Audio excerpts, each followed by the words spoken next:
What is going on, agency owners? This is Jordan Ross, founder of 8-Figure Agency. And today we got a special episode, one I'm really excited about. We got good friend, client of ours, a man who's had a massive growth rate in 2022, Mike with BuildGood, founder of BuildGood, where they help nonprofits, succeed and grow through paid media and online marketing. And Mike, I'm really excited to share your story with the audience and just have you here because I remember, like, I had just pulled it up before we clicked record. You DM me on October 14th, 2021.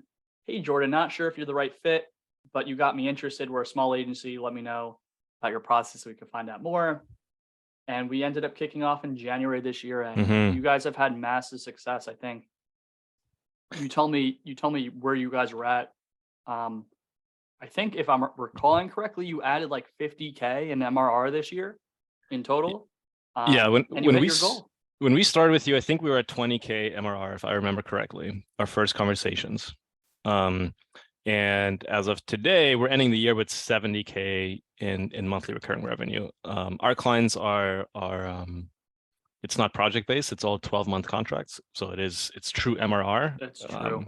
Yeah, that's beautiful. And one of the things coming into this year was like, I can't grow anymore because I am the person involved. And our intention was, hey, if we can just get you more of your time back and build a good operation, then you could go sell, which is exactly what happened. So we'll get into that. But to kick off the conversation, you would ask me, how was Europe? So I'm going to start with that. And for those of you who don't know, I took the entire month of June. It was either May or June this summer. I took the entire month off. It was great. We went to Spain, we went to Barcelona, Mallorca, we went to France, we went to the French Riviera, Paris, we went to Italy, we went to Como, which was my favorite place. We went to Milan, we went to wine country. We did the coast of Italy too. So it was great. The business grew in that month too, and I didn't work a day. So did you, I mean, that's an interesting thing that you said, because the thing is, I think many of us can figure out with time how the business can run without us, but how the business can grow without us, that's a completely different sort of a thing, right? It was, when I left, I was so anxious because it's one thing I know how to build these systems. Obviously we do it for our clients, we do it for myself, but it's another thing of actually doing it where you take a month off. That first week I was so anxious. Holy shit, this is really scary. But first week we brought on 5 clients. Like, good. I kept getting bing, bing, bing, and I'm like sitting there.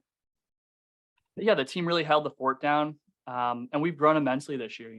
We're practitioners of what we teach to our clients.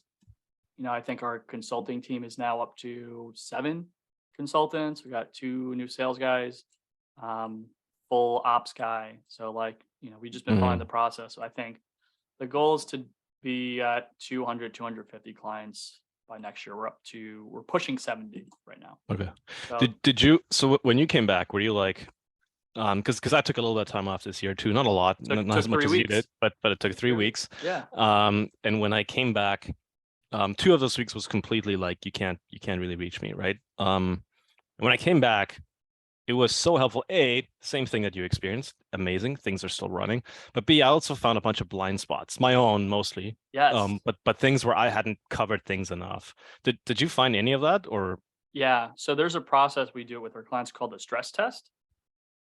When you take off for 3 or 4 weeks, you are stressing your business, and you will test to see what does and does not work. The thing that I learned was appointment setting. The appointment setting process was not streamlined. It relied 100% on me being there. So when I came back, I had to fill my pipeline back up. My pipeline completely dropped. So I'll tell you right here, we had brought on 7 new clients in June. So I was off in June. So, and the month before that we had brought on 6. We grew by 1 new client. The month after that, because we had set so few appointments, we brought on 2. So that was like, oh shit, okay, I need to build the appointment setting system. So I really invested the last 4 or 5 months building that. And that's, now taken us, after that, we've brought on 43 new clients, starting in August of this year. And that's because we're really focusing on that system. So yeah, man, Yeah. practice what we preach. But this conversation, I don't want it to be too much about me. I want it to be about you. So Mike, let's take a blast from the past. For everyone that does not know you, tell us, what is BuildGood? And coming into 2022, what was the situation of BuildGood? Where were you guys at in terms of, your pain points, the reasons why we engaged, and what happened? And this is really cool because this is so timely. It's like one of the last days of the year. So this is actually a true reflection of what happened. Yeah. So cool. Yeah, we're a fundraising agency. We're a direct response fundraising agency. We help nonprofits raise more money from individual donors through, like you said, paid media, direct mail, digital emails, landing pages. It's a completely done for you sort of plug and play where we come in and we implement our own process called the fundraising flywheel. It's a set monthly fee. Our clients know exactly what to expect in terms of there's none of this like hidden costs or markups or change orders or whatever that sometimes when you're working with an agency. Because our market is a little bit more price sensitive, and I've tested myself enough. Is that just a false belief that I have, or is that true? But it is true. Our nonprofits are more cost sensitive than some other businesses. And the decision maker in the nonprofit is not an entrepreneur who's spending their own money. So oftentimes they have to go to the board to get approval for the budget. Even if they're the CEO of the nonprofit, every nonprofit has a board that is ultimately responsible for a budget. So the sales process is different. It's a lot longer, the sales cycle. And so we really create an offer that is as clear cut as possible. So they don't have any, we remove any objections in terms of cost, not in terms of, we're not the cheapest, not by far. We don't want to be, but we are, I think, super, super clear in our pricing and what the entire next 12 months are going to look like. So they have as much clarity as possible in making that decision. I love that. I loved your offer when we met a year ago. And I loved what you were doing, who you were doing it for. Like, you're helping nonprofits make a bigger impact by raising more funds, right? Who doesn't love that? Tell us about coming to this year. What were your pain points and things that you were facing, and the reason we engaged, right? What were those bottlenecks that you as a founder at that 20K mark that you were experiencing that was disabling you to grow? I started as a freelancer, and so I just had a couple of clients, right? And then things grew a little bit, and I was like, oh man, we really got to go. I need some ops help. So my wife actually went all in on the business, and then it was just her and I, and she was doing all the admin stuff. I was doing all the client stuff. Then we grew a little bit more. So we brought in employee number one, Becky. And then we got to 20K MRR. So that was there was 3 of us at 20K MRR, almost no overhead. Completely remote business, but you can do the math. That's not certainly where we want it to be, right? So I knew that if we put gasoline on this fire, we can grow. I felt like we had a good fit for the offer in the market. I thought there was a real need.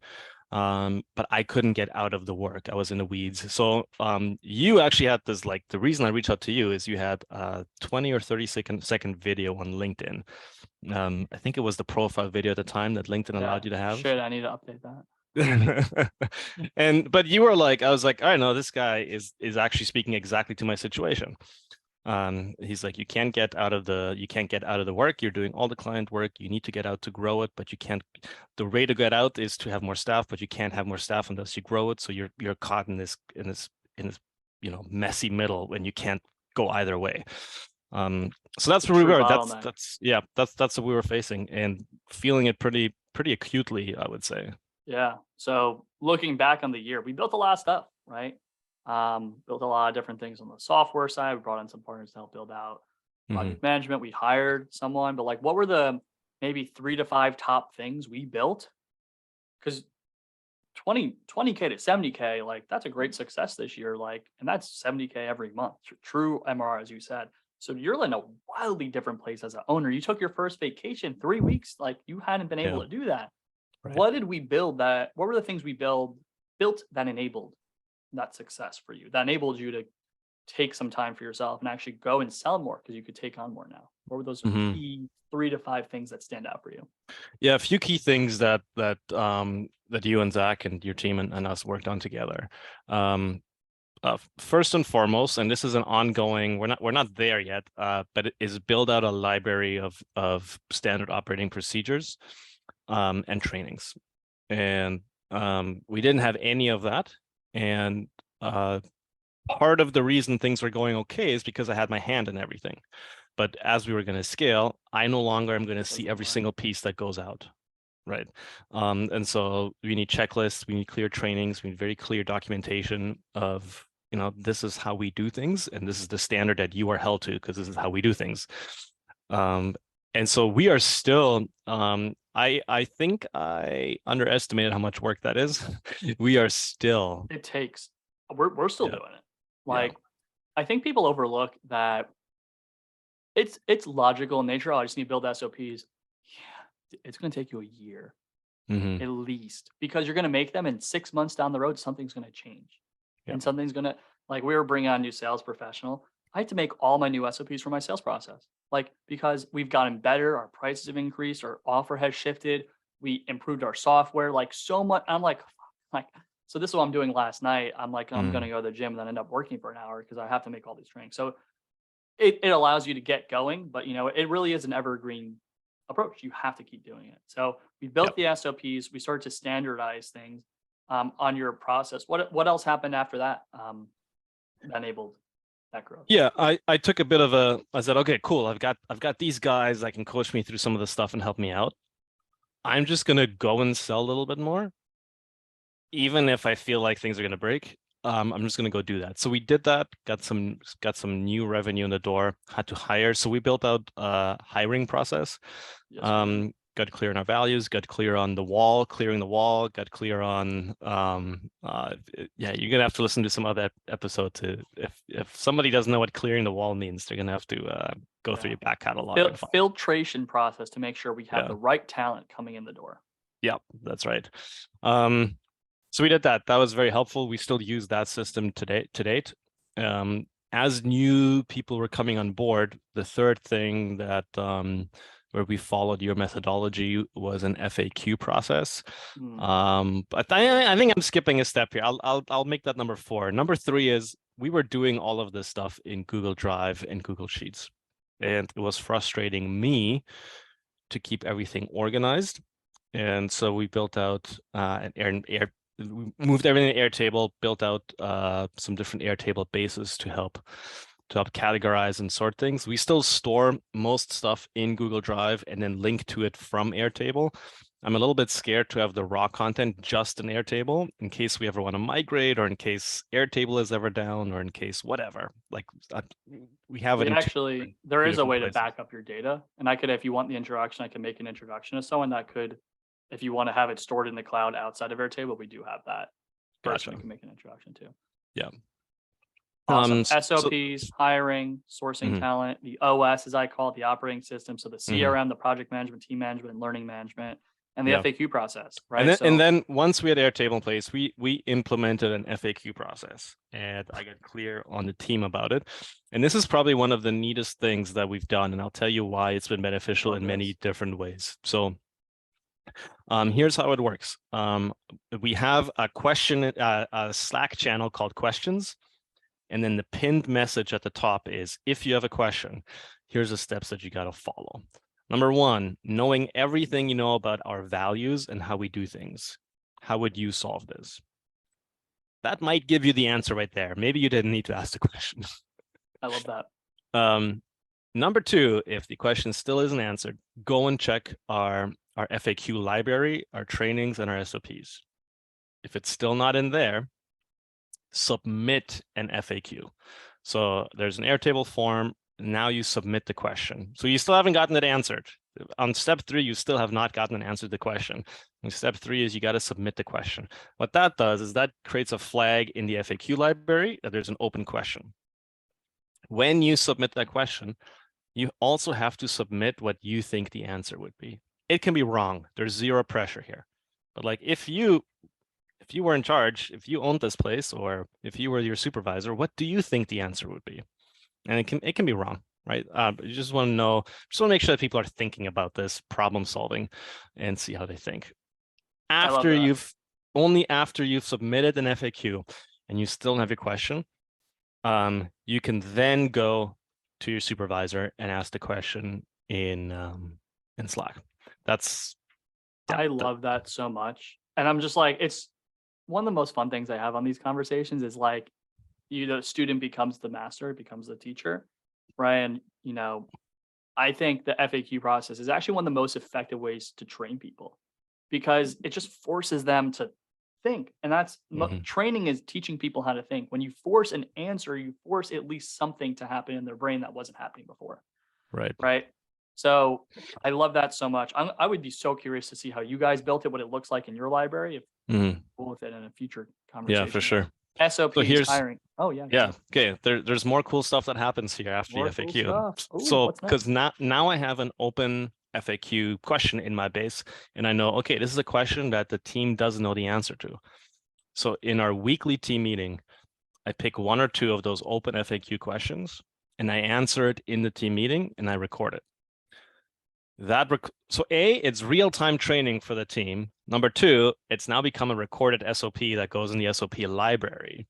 But number three, if our team is having that question, unless it's about the business, maybe some of our clients are having the same question. So now it becomes a little video for LinkedIn or for whatever, right?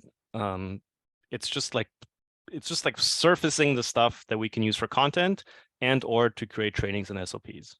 I've actually that process, no one has ever said they do that.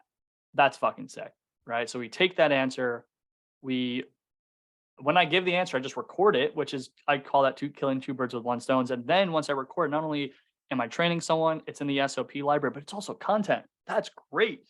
That's the coolest part that I love about that. So FAQ process, I'm going to be writing up posts about that. This probably today. I think Thursdays are my process days when I post content. So maybe I'll have to post for next week. But Mike, this is amazing. SOPs, hiring and sourcing, the OS, FAQ process, anything else that systemized, allowed you to take those 3 weeks off, allowed you to build this operation? I think this might be part of the hiring process, but it's part of kind of everything, which is just like being super clear on values. Just like super clear on here's here's who we are and here's who we're not. And then filtering everything through that value.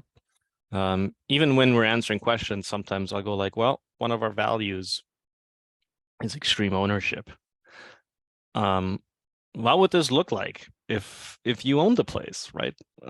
Or how do you think the client would want us to address this if we owned the place, if we owned their shop? What would an owner do? Yeah, which is ownership the best. Yeah. Ownership is my favorite value, by the way. There's one value, it's ownership and customer obsession. Those are my top two. Yeah. Yeah. So we built up, and I'm using my own words for this. We started to help teach you how to train through a management process, right? Because a lot of people will come and ask questions, but we're giving you a methodology on how to give feedback more effectively. So it's not just give feedback, it's tying feedback to a principle, right? When relevant. And what that does for everyone that doesn't know, when you tie things back to a principle, you actually create an intrinsic map on the brain of your employee.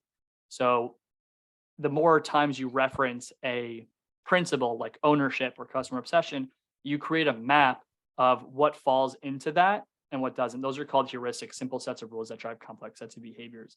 And that's what you're talking about. It's learning how to give feedback more effectively. So you train your employees more effectively so they can start to understand. I love that. Yeah. And that's a big part of being able to exit. You just it's a lot of giving feedback. It's a lot of training, but it's giving and training and giving feedback the right way so people actually learn. And that's a huge one. Yeah. What do you say? Simple sets of rules that drive heuristics, simple sets of rules that drive complex sets of behaviors. Yeah. I love that. And so there's values and then there's heuristics. Values are the core values, of course. But then sometimes, and I'll give you an example for management for you and everyone that's listening. a core principle could be ownership, right? So ownership as a manager could mean my employee messed something up, so I need to go them feedback. I'm going to display ownership. But now let's chunk down. That ownership does not teach you how to have a good conversation with your employee. So now the value, I'm going to go display ownership. That doesn't teach me how to treat my employee well. So there's a heuristic for feedback at Amazon. We call it assume positive intent. A lot of managers, when they start to get frustrated that they're in the operation, people keep messing up, they assume negative intent, even if it's not conscious. And there's another one, seek to understand. So if you're going to assume positive intent, you have to seek to understand. We used to call those stews. Go have 5 stews today. Right. What happened? What's the root cause of this? Explain it to me. I'm just really curious. And that teaches then, now you're teaching people how to follow a process, even though there's one rule or one word, stew. So yeah, so Mike, SOPs. You're connecting. Sorry, you're connecting some dots for me here. So we kind of have heuristics as well. I'm probably going to rename them heuristics in Airtable now. We just call it whatever, the BG philosophy or whatever, which is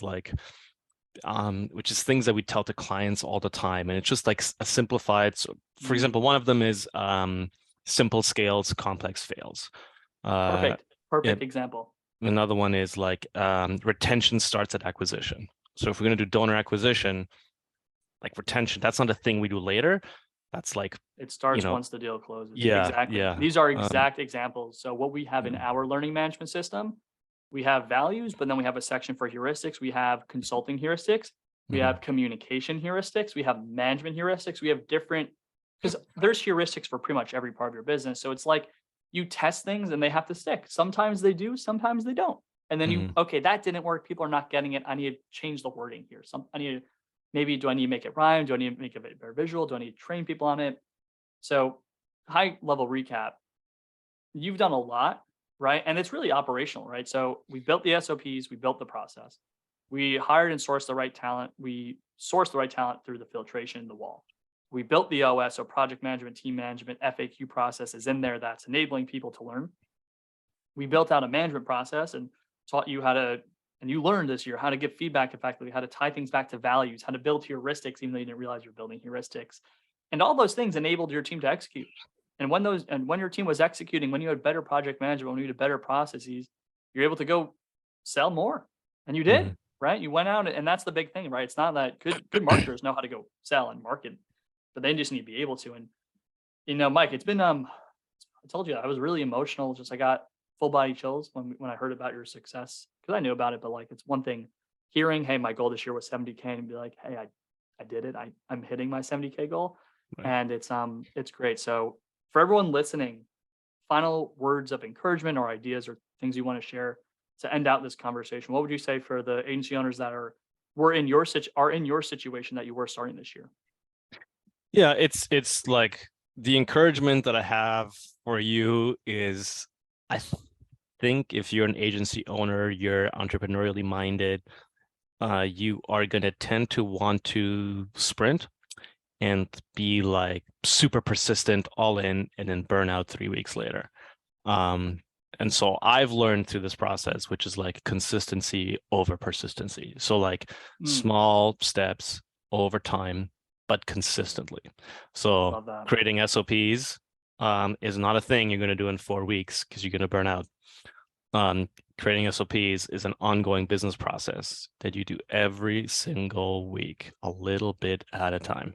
Yep. And even that, like I fall short of that. I don't do it every week, but like those small steps, like over time, it compounds, right? Yeah. And it's the power of process over time that compounds that makes a huge difference. I think that's the number one reason why I'm in quotes successful. I just never fucking stop. And that's it. Like, as long as you know if you have the right framework and you don't stop at it, you get there, right? One foot in front of the, how do you like, what's the start of journey of like 1,000 miles with one step? I'm totally botching that, but yeah, Mike, thank you so much, guys. That's Mike. I think it's Durkinson. I didn't pronounce it earlier because I didn't want to botch it. With BuildGood. Yeah. Beautiful, Mike. Thank you so much, guys. Appreciate you listening.